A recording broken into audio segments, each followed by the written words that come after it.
Hello and welcome to yet another episode of The Faithful Critics. I'm Ashley, I'm Steve. I'm Dorina. and today we're finally reviewing a Marvel movie. We haven't so far, right? No. Are we at DC Stan Stans. accounts? Are Someone we? is. Because actually we've done like The Penguin and Oh, yeah. what else have we done that's DC? I wonder. We haven't. Yeah. Is this the penguin? It's It's just The Penguin. So we're actually quite balanced. But do we have preferences? Well, personally, I grew up on DC. I grew up on Yes. TV shows from DC, the Batman, Superman, the Justice League, Young Justice League. That used to come in Fun Factory, Kwanzaa. Hey, I okay. grew up on DC. So X-Men is Marvel. Yeah. Yeah, but there was an animation for X-Men as well. But so even that one was included amongst the animated shows that I watched. Teen Titans, yes, that's the one I wanted to remember. So I grew up on DC.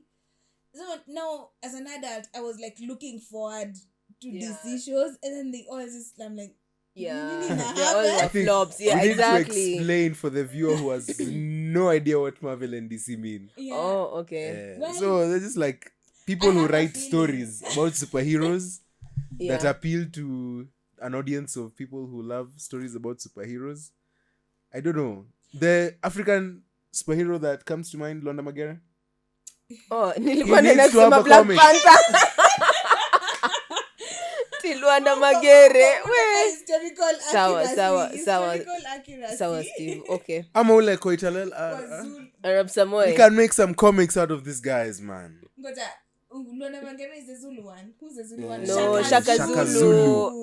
There's A comic for Shaka, like cinematic universe, Shaka Zulu, Londa Magere. No, the Koitalel African- Arab Sam. The Nakusho. African, it can be named like African traditional heroes or not African cultural heroes. I don't know, but people from back in the day. Do you know when you actually trace where these stories come from? They're grounded in culture. Yes. They're grounded in what happened. For example, Superman wakati ya war, he was written to basically, it's grounded in culture because your time period, the war it's a kind of trying to give people a hope in a sense.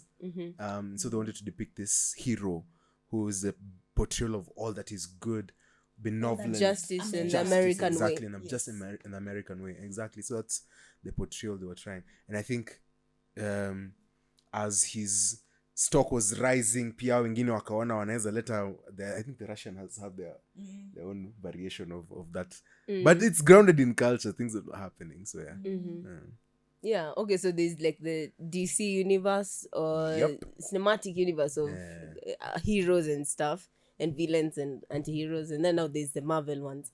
So there's always like a debate on who is more superior. But DC is always more superior. Oh, Because of nostalgia. Yeah. yeah, exactly. Thank you. Yeah, because I feel like I'm like your generation is more DC, and I wanted to be more DC because that seemed like the more sophisticated point of view to take. Oh, you're trying to Lakini to now, be cool, like eh? all their movies were flops. Yeah. Although I really loved Wonder Woman, but the rest. you actually like Wonder Woman 1 is good. Yeah. alright, Wonder alright, Woman alright. is objectively good. Yeah, objectively. It's good. objective. it is Say good, that, it's good, it's Steve. good, it's good, it's good, it's good. Okay, yeah. Yeah, but no, the rest were kind of flops. And then now the whole Marvel with the hype going on to Endgame, I was there for it. So I'm afraid that maybe Marvel. You're out. I'm Numbered. afraid. You're outnumbered. I'm sorry, it's 2v1. No, it's because I'm a Gen Z. Yeah. Yeah. But anyways. Do you know what? We are not that old. Twitter off camera, this This will be dealt should with. be dealt with. Okay. It's a conflict. Feelings have been caught. Second time, Ashley. But But we kind of won because you said this is the most sophisticated. it She seems did. more sophisticated. It seems like all the sophisticated people like DC. Yeah.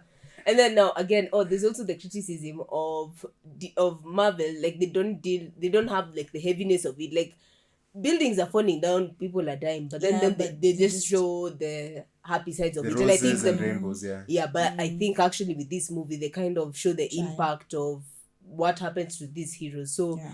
the movie we're reviewing today is called Thunderbolts. I'm sure you've seen it in cinemas or you've seen it being advertised somewhere, but actually they might not have seen it, because it's been quite subdued. Actually, I asked a friend of mine, and she was like, she didn't even know it was coming out. And she's like one of the people who's like in the culture or something. Yeah, but we're reviewing a movie called Thunderbolts. It's a Marvel movie. So it's a bit more on the heavier side, because it has like a lot of themes to do with like mental health. But this movie centers around like a band of like unlikely anti-heroes, basically. Yeah, unlikely depressed anti-heroes. So but anyways, the main character is this lady called Yelena. I don't know if you remember from the other, if you've watched other Marvel movies, you remember Black Widow, which was played by Scarlett Johansson. And so she had like a sister. So their backstories, that they were like trained Child Russian assassins. assassins, yeah, from childhood. So it's like really traumatic. But now her and her sister, of course, were trained in that way. And now we come to find out the sister, who is grieving her death, grieving now Black Widow's death, because yeah, she died in Endgame, right? Yeah. So she's still grieving her death. She of course has like the trauma of being raised as a child assassin. She's done like so many bad things, and like nothing is giving her fulfillment, because now she has like a kind of hitman kind of job, and it's not giving her any satisfaction. And she wanted to now trade up that job to get a more people facing role, which I found so hilarious. But anyway, so we see this Yelena chick, and she's working for this lady called Valentina. So Valentina is like main bad guy in this whole movie. So she's since after Endgame, kind of like all the Avengers kind of disbanded and stuff, so she's trying to come up with like a new band of superheroes, because she does feel like they need protection from outside forces or whatever, but more it's more about control, honestly, for her. So she comes up with this like super serum, like the Captain America super serum, to make someone as powerful as all the Avengers combined. So she does like human trials and stuff, and when we meet her, she's being impeached because people think that she's done like cruel human testing. So she's being impeached and stuff, and now Valentina works for this chick. Oh, sorry, this lady. Gen Z. Gen Z, man. Secretly Gen Z. I don't even know actually. Yeah. Oh, I know. Yeah. Okay. Anyway, so Valentina, of course, doesn't only have Yelena on her like payroll as an hitman. She has other people, and now that she's being impeached by the U.S. Congress, she's trying to get rid of all evidence that would tie her to these human trials. And part of this evidence is like her band of hitmen, and she like kind of has concocts this plan to get them all in one place and have them all like kind of have a target of the other person, and then they're supposed to off each other, and then like, and also like she's supposed to like incinerate the place where they're like kind of fighting and stuff, and that will like get rid of all the evidence. But of course, as fate would have it, they get in, they discover her plan eventually, and then some random guy appears out of nowhere called Bob. So they somehow, of course, manage to escape. Like 3 of them manage to escape now with Bob, and they kind of have a way to escape. And eventually we come to find out that Bob was actually one of the human subjects that was part of these trials, and all the other subjects died, but he managed to survive, and he has like insane powers. He has like the powers of all the Avengers. But then now the thing is, you see, the trials were being done on people who are not necessarily the most stable people. It was people who kind of wanted like a better life for themselves. And for him, he was a drug addict. He'd gone through like a lot of trauma in his childhood, and yeah, he came into this trial for that reason. And he's not very stable, and it's a bit hard for Valentina to control him, but she kind of uses him in her arsenal and stuff. But eventually so this band of misfits pair up with, I don't know if they remember Bucky Barnes. So Bucky Barnes is the guy who was Captain America's best friend. Winter and he has Soldier. like, yeah, the Winter Soldier. He has like the metal arm and stuff. So eventually Metal they... or Vibranium? Was it Vibranium? Oh yeah, it was Vibranium, yeah. Yeah. Okay. Yeah, fair enough. It was Vibranium. So it's like this band of misfits is Yelena. There is this lady called Ghost who can like walk through walls. There's the new Captain America who people don't like, and also he's not very nice. Yeah, he's not very nice, is he?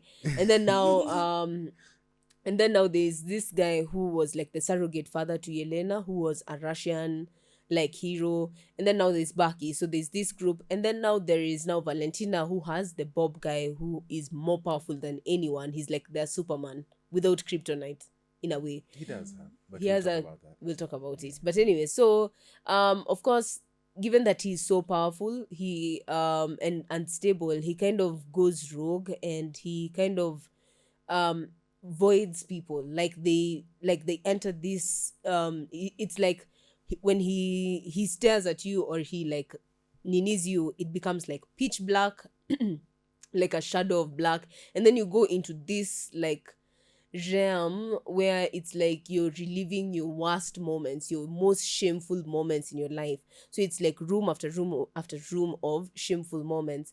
And he does this for basically the whole town. And eventually now this band of heroes or anti-heroes, because the assassins at the beginning, have to kind of save the world. Will they do it? Will they not? I guess you have to watch the movie to know that. Suspense. Yeah. Yeah, Think you're suspense. sly. Yeah. Unajua naweza sema plot yote alafu tutolewe kwa YouTube, so Wow, okay. lazima nimesha kidogo. Cheza chini. Yeah. But anyways, I think first things first, did I leave anything out that may be so important? I keep doing this at the start. So let you talk first. No, nothing that no. Nothing. I don't think nothing major. The tidbits, which you've kind of hinted at. So nothing significant. I think you've captured the whole. Sense. Yeah. Okay. And what did we think about our heroes? Did anyone stand out to you, or a villain? Did anything stand out to you? Like, what did you think about any of them? Let's see. Now, who is the villain in this movie? Depression. Ooh. Fair enough. Fair enough. Fair enough. Yeah. I see. The villain was depression. Sour. You got us there. You got us good. And ultimately, depression was cured by the power of A hug. We have to say that. Yeah. Yeah. It's the power of a hug. The guy just needed Cure a hug. depression. Sense, I guess. Yeah. Yeah. So did any characters stand out to you? Did you resonate? Because given that a lot of these characters were assassins, they didn't have the best upbringings. Even the Sentry guy, Bob, who ends up being like the most powerful guy, also had like a very traumatic childhood. That's why he was the way he was. Did any of these characters like kind of resonate with you? Because they all had their struggles. Perhaps wrestling with the question of meaning, where you've gotten, okay, at least how it was being depicted, or Mifka Place, they feel as though they're just going through the motions. It started from Yelena to just about everyone else, I think. Yeah, and they had all this power, but no direction, I think. So I wouldn't say necessarily resonating, more so than just being. Oh, yeah, I think. Okay, so as you say that you still manage to like move forward, would you say that you kind of shoved the darkness down? Because like that's one of the remedies that in the movie Was recommended. Yeah, Yelena Teremsha. recommends Such a teremsha good catch. your nini alafu She now got me move back, on. Yeah. Would you say that that's what you're doing? I would say that I was taking that advice, yes. You're taking At the- advice. yeah. Actually, maybe we should have had a segment of advice that we had in this show and whether it's good. So we'll come back to that. So like shoving your like darkness or your depression and stuff down just to get things done. Is that like a healthy way to cope with things? We can talk about that. So for me, I resonated with Yelena from the beginning to the end. I love her arc. So there's a time I was wondering, do I just like Florence Pugh or do I like Yelena? But you can only like Yelena because of how she portrays her. And I think she does a really, really fantastic job. from when I was watching the movie, I felt like she carried the emotional center of the movie very, very, very well. So Yeah. here, this is a Florence Pugh stan. Mm-hmm. I love all her work. So there's a quote that she says when she's talking to Alexi, the Red Guardian. She says, I feel like reading it in that accent that she says it in, because I'm reading it here in that accent, but I know it'll be We'll rate. terrible. The Russian. We shall rate it. I can't do it in I have Russian. never known anyone who can do a Russian accent. Yeah. It will be horrible, but let me just say it in my Kenyan accent. Daddy, I'm so alone. I don't have anything anymore. All I do is sit and look at my phone and think of all the terrible things that I've done. And then I go to work, and then I drink and come home to no one. I sit and think about all the terrible things that I've done again and again and again, and I go crazy. So it's not exactly my situation in terms of I'm not an assassin, but when you remove the assassin things and the terrible things, but even us, we have our own terrible things in which we lament over and over, and kind of like when you're in bed trying to sleep and unakumbuka kenye ulikanyaga mtu kwa matatu, that's the time that it comes. But that's just like a basic terrible thing. But so when she said that part, I completely resonated with that in terms of loneliness and being and you on when you're on that autopilot, and or rather when you're on that autopilot, the loneliness is haijaisha. It's still there. You still come home and you're alone, and you're kind of wondering if every other choice you've made around you has resulted to that consequence and that position and that place where you're at. So Yelena's struggle with her loneliness is something that I feel like we were together. I feel you. I feel you. I am there. I understand. Yeah. We were together. Okay. Personally, I don't know whether it's because I can tend to be a more happy-go-lucky person. So sometimes I may not like think about things like so deeply, but I can understand like intellectually what was happening. Like Yelena's struggle, like I really like that the cycle of you just doing the same thing over and over and over again, and it seems like there's no end to it. It's very meaningless. One may say vanity of vanities, always vanity. Yeah, but I could understand it like intellectually, but maybe I wouldn't like resonate with it as such. Yeah. But you've mentioned the way like loneliness was like such a huge theme for why Yelena was depressed. I think also Alexei, the Russian guy, he was also kind of depressed because I mean like look at his house, the way he was living. He had been like a Russian like superhero. He was adored by everyone, and then now here he was in America driving some taxi, some bad limousine taxi. I think he was also depressed, and he was trying to like put up a front for for Yelena. But the other guy was like Bob, who had like some serious struggles, and yeah. But I feel like that one is kind of you want to say something? No. I was agreeing with what you're saying. Like the pattern is in every character. It seems as though the message was intentional. Yeah. What they were trying, especially with the protagonist group, that they were kind of portraying that.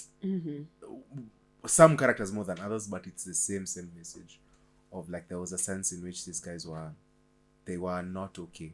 Yeah. They were just going through the motions, doing what they were supposed to do, checking off items off a checklist. But not necessarily, they needed something, they were looking for something, some meaning to their lives or the things that they were doing. Yeah, and it's also Captain America goes through the same thing because he does this terrible thing, he ends up losing his family, and he's also like grappling with that. But like, so we see like all these guys going through all these struggles, you see loneliness, you see all that, and like that begs the question like how much does like having a community and actually having a purpose or like a duty we're living for like help our mental health? I feel like I'm phrasing it to the psychologist in the room, but it's an open question, Doreen. I don't feel shy. Let's hear it. Let's hear it. For me, How much does community and sorry. purpose? So for me, community plays. I'm so sorry. I think everyone here has a cold. Yeah, clearly. Yeah. For the coughs, please bear with us. I'm sorry. So for me, community holds a very, very significant role in terms of my mental health.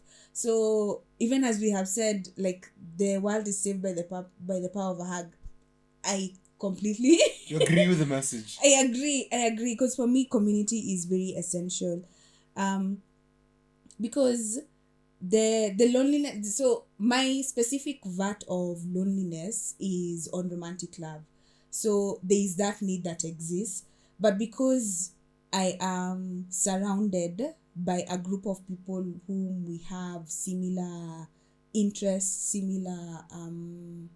similar faith, similar goals somehow, not goals in terms of career, but goals in terms of where we are hoping to be, like in our 50s, I'd say. Like, because I have that close knit of people who we share values and all that, it gives me such a large reassurance, and the loneliness doesn't feel As very magnified. heavy, as magnified as it would have if that community didn't exist. So because I have that, it really benefits my mental health. And now in those moments, I know when that is the need that I'm bearing, or that is like when I'm on that autopilot, I know I can call Lillian. I know I can call Tanzila, who's one of my other friends. I know I can go to a fellowship and we can meet and talk together about some of like the things that we are feeling. I know I can talk to this. I can come here and talk to you guys. So, because there's a lot of times I've told you that this discussion has lifted my spirit. So because I have that community, I'm very I know I am being held, and I know there's love that is around, so the loneliness doesn't feel as grave. But now on purpose and on duty, I try. For me, it doesn't usually resonate with that outside of service to God. I feel like all these other things that I do outside, even like in the secular world, quote unquote, are all in service to God. And so because I redirect them like that, on their essence as just working, it's for provision, which I'm blessed to get from God, but it doesn't drive my well-being as such. So I don't know if that's a yikes or that's It's interesting understandable. because I'm trying to think of how purpose and community are like intersect. Wait, sorry. Can I go first and then we get like your opinion, one as a person and then as well as a professional? Okay. Is that okay? I'm sorry for cutting you short. I hope that thought won't go away now that it's anyway. Okay. So the intersection between purpose Purpose and community, and you were going there. All right. For me, I think community is so important for my mental health. Like, in as much as I'm like happy-go-lucky, of course there are things that will stick. So in that moment where they have stuck, like, I feel like I'm an oversharer. I'm the kind of person who'll be like, I do not sit with my problems. I talk them out. So my first instinct is, hey, let me tell you what has happened. And then now I feel like my mood is lifted from there. So I think like if I didn't have someone that I could, or I didn't have people that I could tell like these things to, and like my mood is lifted, then hey, ingekuwa hard. Okay, maybe I also should pray again from what we also reviewed, War Room. Take it to the Lord in prayer, but maybe I should also pray more about it. But then also like having a community around you, knowing that there are people who are willing you good as well, who are trying to, like, they're rooting for you. It's not man up, or like it's nini tunaongea, like they have my best interest at heart. So just talking things out with people like those, like I feel like that really helps cheer me up and lift my spirits when it's a to mistake.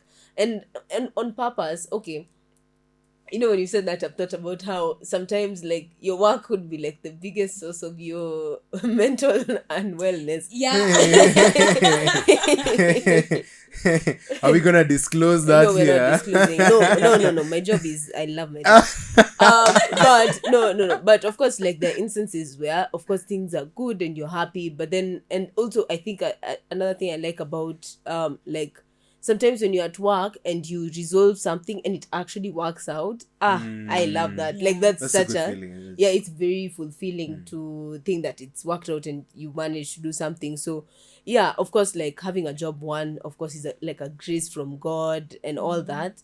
And yeah, sometimes it can be challenging and sometimes it can be very, very fulfilling. So it's usually like a duality of the, and I think that's the same for, I think, everyone, right? Yep. Yeah. So I think having like a purpose, not necessarily like, like purpose driven life, just having like something to do, I think that's very important because it will give you like that kind of fulfillment that you are able to accomplish something. Because I can't imagine not having anything to do.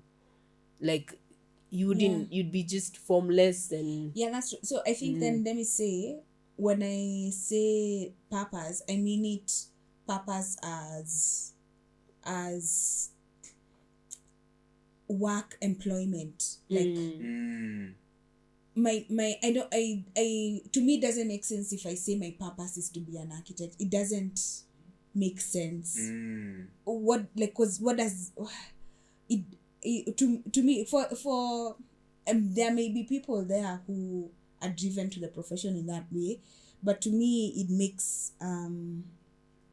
it doesn't make that much sense because it's very capitalistic. When I feel like I'm the friend who's too woke, like like I think capitalism has phrased purpose to for it to be, it has to be a money It's the zeros in your generating account, yeah. generating So wealth, goal. yeah. So if it doesn't generate money, then that purpose doesn't make sense. So that's why to me the word purpose is very what does that mean exactly? So that's yeah. But I get what you're saying, where when you have a duty to something or you're working on something, it also helps with your mental health. yeah that's again, how I you thought. wouldn't have too much time to again like continually focus on yourself. Yeah, so I think being busy also helps mental health wise. It does. Yeah. But As is long it as you're is, not is it busy to distract yourself? Yeah, that's what I'm saying. As long as it's a Ah. distraction to try and like force everything Force the down. darkness down. And it's like get busy so that work can get done and keep me occupied so I don't have to think about the other troubles, quotes and quotes, that I am facing. I don't know. I wonder whether this question would be answered differently if it was asked across the gender divide. Like if you ask a lady, and how much of weight does purpose, in quotes and quotes, like if you were to frame it in the occupation thing, impact their mental health. Okay, so I'll go to from my perspective. I don't know if it's just what other men out there would say, but there is a sense in which I would want to feel needed and worthwhile. So my worth being attached to basically the construct society has around what a man should be able to do. So in that sense, if I don't meet that definition, or if I'm not in that trajectory, anytime I feel like I'm moving off, skewing off that trajectory of what has been aligned as this is what should be a man, then I feel like I struggle with my sense of being and mental health and wellness generally. That's been a pattern in the past. Now I'll go to the question of purpose and Because I was actually wondering, sorry, what, well, okay, So you're talking like from you Yeah. personally. I was talking from a me perspective because I think Oh, that's how you wanted so me to answer. purpose. Okay, Yeah, okay. Sanimelo. Okay, so you like whenever, in a way, like your purpose is kind of tied to what society expects of a man. There we go.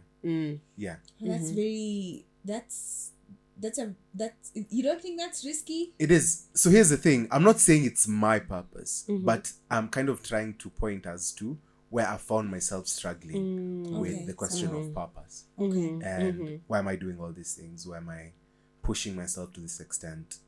And are there fruits to my labor? Why am I not fitting in the mold of society's definition of what a man should be? And then I feel as though I'm misaligned to my purpose. However, there is the whole thing about purpose and community, and I don't think we can dissociate the two. Or rather, I think they're conjoined. They're together. In that, I tend to think of the I don't know whether it was a man or lady. I think it was probably a man who had achieved everything in Ecclesiastes. And then ameyamasizi vitu zote, and then ultimately it was great distress, or rather it was not fulfilling, and it was not the meaning of life. We don't necessarily just work to, like, that's working in of itself can't be our purpose, but I think what it helps us achieve, or rather, I think that is more purposeful rather than the work itself. And I think because let's say if you have like a particular goal, maybe you want to own land or you want to do something, so even like your work, you're working, but you're thinking, that's where I want to be, or that's what I want to do.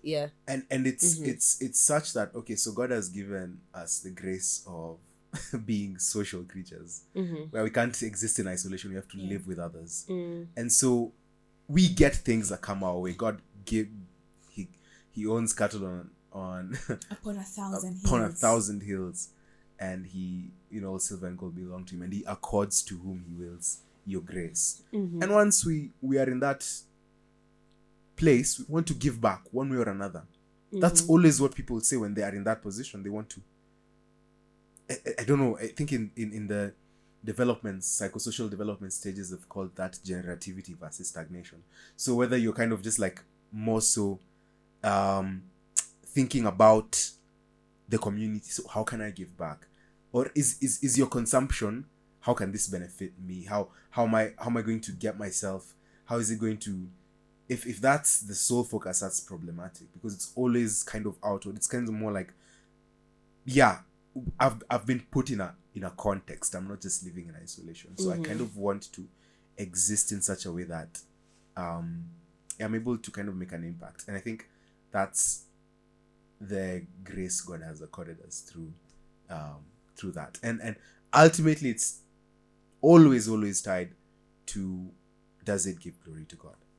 And it's not necessarily so that it produces more of what you already have, but does it give glory to God? And I think that's ultimately the long and short of it. Is purpose has to align to that.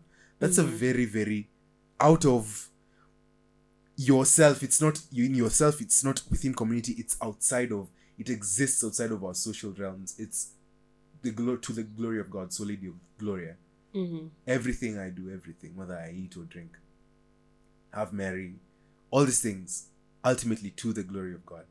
And if that can be kind of like I don't know, the bedside, nitoaje umeka tu hapo kwa kitanda, zitongaje zile vitu za kumotivate ati kwa closet, exactly, iko kwa closet, iko kwa kitanda. So solely Deo Gloria, like this to think, I see that every day, so that should be something that kind of continues to impact my thinking, and what am I doing? Is it for the glory of God?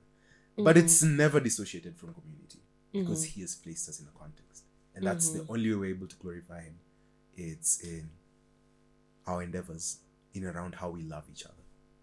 So yes, community is big for mental health. Okay, can I try to summarize that? I say that I've understood you well. I hope you have. Yeah, I really hope I have. Otherwise, man, I'm failing in 4K. No, so your point is that like purpose and community are interlinked because we don't exist outside of like whatever purpose we think we have, like it's not outside of other human beings. Yeah. One.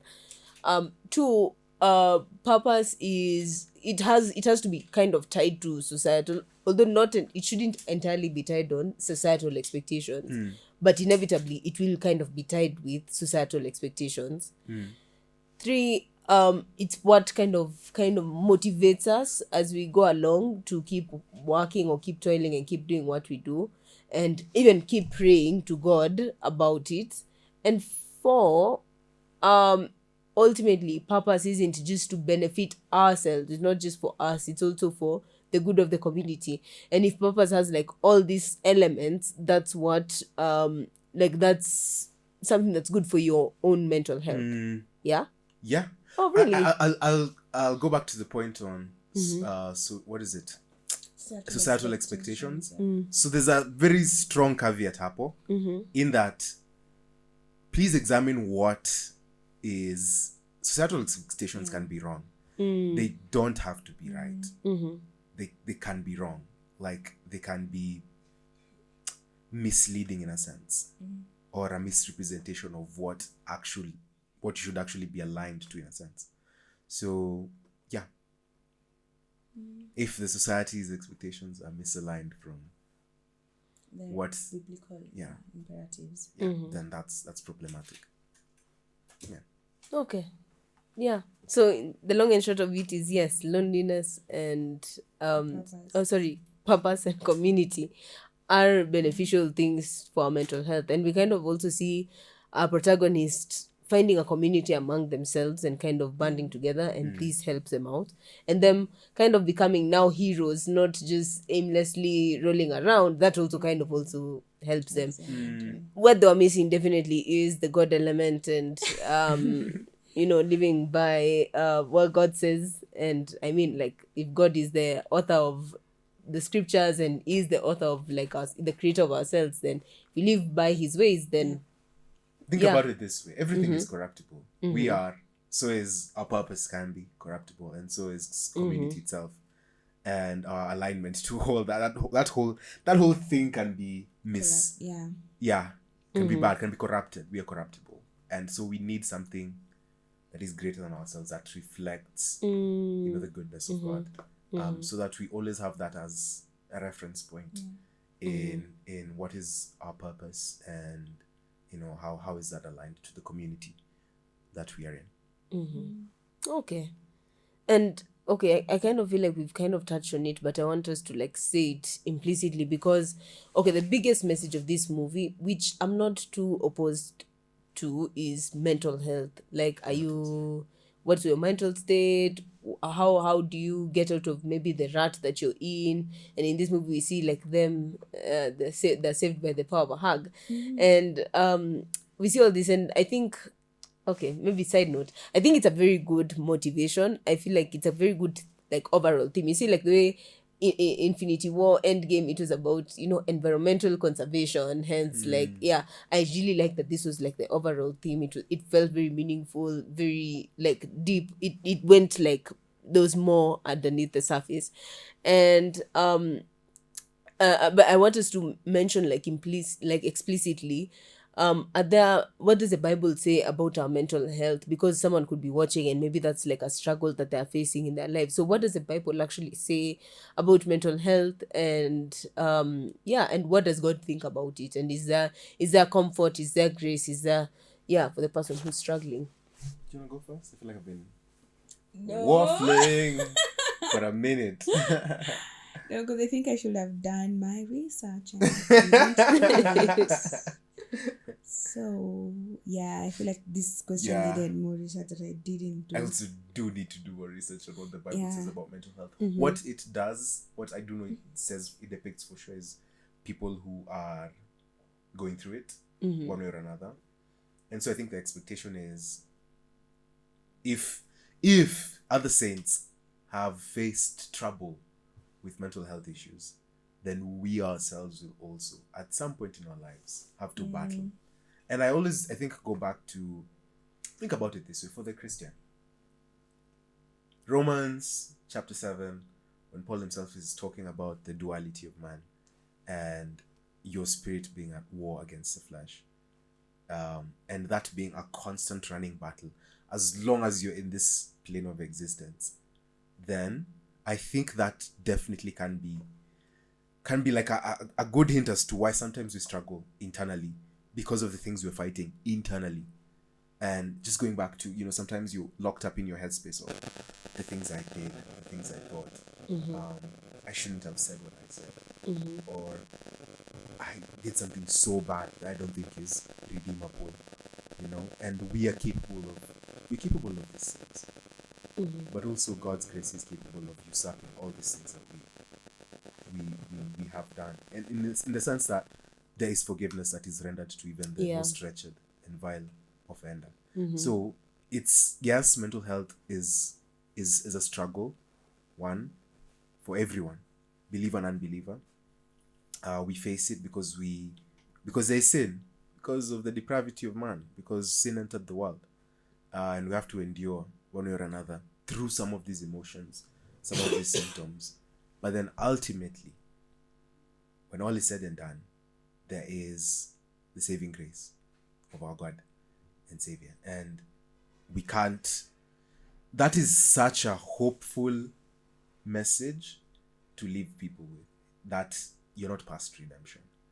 And you're not corrupted beyond repair. Yes. So on your question on how the Bible handles, or rather does God care about our mental health, I strongly believe he does care, because there are aspects, even if I should have done more research, but from what I've remembered, I think he does care, because there are, like you said, there are saints who we see go through it in the Bible, and we see how ultimately God is able to comfort them. So here the key one that I have in mind is Job and David. So for more insight on them, they can go to the TFC Cinematic Universe and watch War Room. So for God addresses anxiety, or do not be anxious about anything, do not worry. It, like, if I give the birds, if like the birds have food, so how about you? Who is man that he cares for him? Who, I know you by your name. There are so many of those verses that he kind of addresses anxiety, and worry, yes, and that one. And then there are those ones for comfort in grief. The God who comforts all during this time of struggle. You're not, like, I will not leave you, I will not forsake you. The Lord is close to the brokenhearted. There's something else I had remembered, even for loneliness, and just Acts chapter 2, when it talks about community. We even see, like, Israelite itself is built as community, and also how Paul teaches people to remain together as they, like, empower, and like this faith, we contend with it together. So it's not you ukwe a solo Christian. Which other bits on depression? The Psalms, like Elijah. yeah. So there are some of those aspects that are for someone who's not a believer. I'm sure they may see us referencing the Bible, and it sounds like platitudes, like the way you can just read a quote off the internet. It sounds like platitudes, but for people who are believers and have tasted and seen how God is good, they are assured these words aren't just words on text. Like when God says do not be anxious about anything, it's not just words on text, because you can go back and see how he has been faithful throughout your life, and therefore you realize this worry that I have now over this one thing may be unfounded. So I feel like God cares about our mental health in that way. It's not in the pop psychology way where it's therapy session kind of way. It's not that. So when you approach the Bible expecting that, you won't find it in that way, but you will find reassurance 100% all the time. Yeah. Oh, you'd answered. Oh, sorry. Yeah. Yeah, I totally agree with you. Like, there's so many scriptures that are encouraging about God being near to us when we're brokenhearted, about God actually caring, being a loving God. And also, I think just the hope that it's not like this life is not it. There's Yeah. more, like there's eternity to come, there's heaven to come. Like the fact that even you're going through this just is like a groaning, showing that you're not meant for this world, you're meant for much more. And even for the believer, I think there's also the Holy Spirit just giving you reassurance as well within you, that even though you're going through the toughest of pits, that God is going to be with you. Like I do strongly believe that there's a lot of encouragement to be found even for someone who's struggling from the Bible and just God working in your heart. But you've mentioned something interesting about therapy. I don't know. Are you saying that we shouldn't go to therapy? That's what I've said. No? Oh, that's what you said? Okay. So of course, like there's Therapy and the Christianity is a whole different conversation. Yeah. Do you want to touch on it? very, very briefly. Very briefly. Boy. There are very many schools of thought amongst Christians on therapy, as it looks like today. The Freudian theory, childhood therefore causes to adulthood. I feel like therapy, it has a place in people's lives.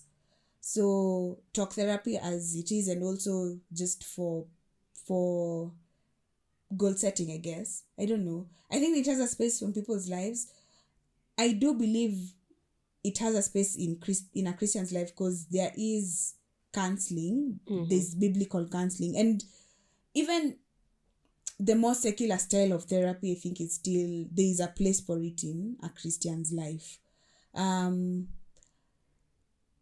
In especially online, the culture that exists right now sometimes unfortunately puts it above other things, and now, or prioritizes that form of healing and that form of recovery above other things, where for me, I feel like once you meet Christ, and then now everything else kind of falls in, there's a bit of falling in place that happens, and then now therapy can aid in some way of that. But now, without finding Christ, and then you just have therapy as your source of solution, It's it kind of goes it kind of goes nowhere. So now that is where that position of therapy is what I usually contend with, or like, I don't think therapy should be used like that, but I understand at the end of the day, for someone who doesn't have Christ in their lives, I understand. What is the therapist saying? Should niko kwa spot bana. Okay, so here's the thing. It depends on the message, the intention, the message. Wait, and also there's also like a shift kind of in our culture that everyone should be in therapy. Is that true? So nakwanga na asterisks on that one, because usually I think that's like I have like disagreed with so many people on this, and I see their point of view, where their point of view is, at one point in time everyone has to go to therapy. That's their view. And for me, I feel like if everyone goes to therapy, it's like a snake eating itself. Then, like, who'll be the therapist of the other one? Like, it doesn't. It goes into infinity, exactly. Yeah, it to me, that circle doesn't make sense in that way. But I understand the sentiment. I get the practice as well. Talking out, having someone neutral process, or help you process rather the things that you have experienced in one way or another. So from that basic understanding, yes. And but I think it always has to go back to the intention. What are you going to look for there? What are you going to look for there? If I'm to say, is premarital counseling considered talk therapy? I would say it is. I would say it is. I think the intention is what truly matters. Is so you you're going saying- to is you having experienced something traumatic, that would require you to have a conversation with someone who would help you like unpack at least how you processed what was happening, and see whether it would have any bearing on or whether it was having any bearing on you at that particular moment. Say you're overwhelmed because of that incident, then I think it would help if someone who had the training, had the skills, would be able to ask you the right questions. But again, it's what she said. Can be a vicious cycle. If you are constantly in therapy, then is it really working? You're putting yourself out of a job here. There's someone who posted that they think the Freudian theory was to put therapists on everyone's like ear, because you keep on repeating and repeating what has happened with no like solution. Yeah, so I guess a lot of it has to be tied to what is trying to be achieved, what ultimately is trying to be achieved. When you go there, I think it has to be very clear. It has to be made very clear. In the early days, you might not necessarily know that clearly from the onset, but if they are skilled, they can be able to help you in realizing what your intention for going, and even like examining whether that's how you should have gone about that, or rather whether that's the true intention for you coming for that. So yeah, Man, I feel like we've gone into some very heavy topics, but yeah, okay, I think that makes sense. That it's not that everyone should be in therapy. It is, if you do go to therapy, you should have like a clear plan of what you want to achieve out of it. There's a reason you're going. There's an end point to it. It's not like It's not in a constant. Yeah, it's not in perpetuity. and you might not have it when you go. It might be Or you may- something happened and you needed to or the go, way you processed but it was not- going there like at the onset, that has to be kind of made clear, like what's it ultimately trying to get us to work towards. Yeah. Do you think therapy would have been beneficial for our unlikely band of misfits? They needed a hug. They just I needed don't a hug. know, some of them didn't even seem like they would be open to talk therapy Yeah. at the onset. The discount Captain America, I do not think he would have been open to therapy. Even Ghost, I don't think. But maybe Yelena seems would have been open to it, but I don't think she would have been, because of her conditioning. I don't think she would want to open herself up 100%. She would really like scat around a lot of things. Yeah, okay, that's an interesting thing to think about. But I think we're really, really running out of time. But just to like tie it up, how did we like this movie? Is Marvel back? Well, They're back wait, with an asterisk. or Cover the wait. Cover their title. remains to be seen.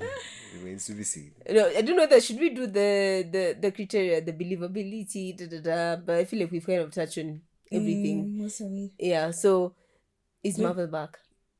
Did you enjoy this movie? I did. I felt like it was very high concept. It wasn't. I know Marvel is kind of high concept with the spaceships and space and all that, but it was high concept in terms of thinking and emotional weight compared to their other films. So I really liked that. To me, Marvel is back with an asterisk. I will Believe 100% agree Marvel is back once I see Fantastic Four. Because But Fantastic Four has constantly been plagued by that's bad exactly movies. that's Yeah, that's the exactly thing, why that's the thing. that's exactly why if Pedro Pascal cannot save it, Oh, he's in that movie. Marvel Yes, is not yes. back. Okay. Yeah, so Fantastic Four would be now Marvel The is litmus back. paper. Yeah. Remains to be seen. Remains to be But seen. you know what? That was a good start. A good start. What do you mean a good start? Since Endgame, there have been so many films. Up What? Are For you real? saying they hadn't started? Oh, they hadn't started. You Says didn't no like man. no way. I don't know. Is this? You don't like the Spider-Man ones? Yeah, the Spider-Man was good. Even Doctor Strange was good. Multiverse of. Yeah. I didn't watch it. I didn't watch it as well. Oh, you didn't watch it? Ah, yeah, okay. I didn't watch it. Yeah. They're good watches. But, anyways, that's a story for another day. They are back. Okay, personally, I actually really enjoyed this movie. Like, okay, one, as you said, that like the beneath the surface messaging, I really liked that. It felt meaningful. Okay, the Saved by the Power of the Hug honestly was not very believable, but it's okay.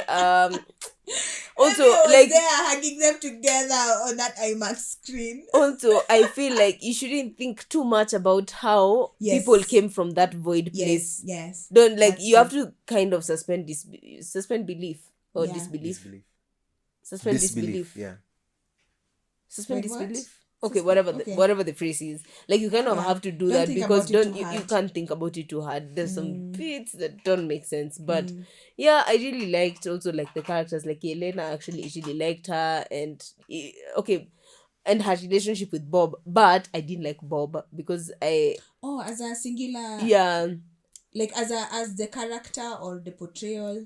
The portrayal of him. I feel like in as much as I think in the shame rooms they kind of showed us like his background, I feel like it would have been richer had we seen it more, or it had been better developed. Like the way Yelena's character was so compelling because we saw the things that she actually had to do.